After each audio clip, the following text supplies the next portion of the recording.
1년에 한 번 열리는 정기국회가 9월 1일에 개회됩니다. 9월 1일 다음 주 월요일입니다. 그러나 이제 며칠 남지 않았는데 여야는 아직도 세월호법 처리 문제로 대립하고 있습니다. 정기국회 전망도 밝지가 않습니다. 첫 소식은 국회에 취재하고 있는 김웅래 기자 연결하겠습니다. 김 기자 나오십시오. 네, 김웅래입니다. 네, 자 우선 새누리당 오늘 어떤 입장인지 어떻게 움직이고 있는지 전해주시죠. 네, 야당과의 협상을 담당하고 있는 새누리당 김재원 원내수석 부대표가 기자 간담회를 열어서 새누리당의 현재 입장을 명확하게 밝혔습니다. 크게 두 가지입니다. 우선 세월호 특별법에 대해서는 기존의 재합의안을 유지해야 한다는 것이고, 정기국회 일정에 대해서는 세월호법 때문에 민생 법안 등 다른 법안 처리까지 지연돼서는 안 된다는 겁니다. 정기국회 파행을 막아 이견이 없는 민생 법안을 빨리 처리하자는 기존 입장을 거듭 강조했습니다. 직접 들어보겠습니다. 대한민국 헌법 체계를 존중하는 입장에서는 가장 지금 할 수 있는 모든 노력을 다한 그런 협상안이다. 9월 1일 새정치연합이 지금 개회식에는 참여할 것으로 예상이 되기 때문에 9월 1일 오전 중에 어느 정도 정기 결정을 타결 지을 생각으로 있음을.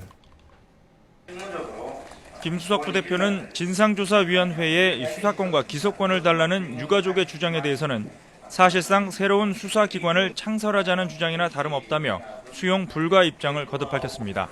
특검 추천권에 대해서도 원칙을 지키되 유가족과 추가 면담을 통해 새로 논의할 수는 있다는 원칙적인 입장을 밝혔습니다. 새누리당은 일단 정기국회 개회식이 열리는 다음 주 월요일에 유가족과 3차 면담을 갖습니다. 면담 결과에 따라 같은 날 진행될 야당과의 국회 정상화 방안 논의 결과도 달라질 것으로 전망됩니다. 네, 야당이 국회로 복귀할지가 관심인데요.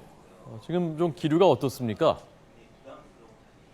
네, 일단 다음 주 월요일입니다. 그러니까 9월 1일 정기국회 개회식은 제대로 진행될 수 있을 것으로 보입니다. 국회 일정을 거부하면서 장외 투쟁을 하고 있는 새정치민주연합이 개회식 참석 의사를 밝혔기 때문입니다. 개회식이 진행된다고 해서 정기국회가 모두 정상화되는 것은 아닙니다. 이후 본회의를 열지 또 국정감사나 예산심의는 언제부터 할지 등은 여야가 합의해 결정해야 하는데 이 부분은 아직 불투명합니다. 어제 유민아빠 김용호 씨와 문재인 의원의 단식 중단으로 새정치연합의 장외투쟁 분위기는 어느 정도 누그러졌지만 여전히 세월호 특별법 제정을 위한 여야 간 논의의 1순위로 삼으며 새누리당의 법안 분리 처리 요구를 거부하고 있기 때문입니다.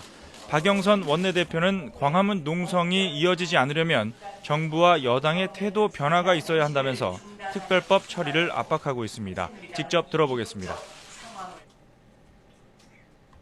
다시 광화문에 나와서 농성을 이어가지 않도록 우리 국민이 일상으로 돌아갈 수 있도록 정부 여당의 각성을 촉구합니다.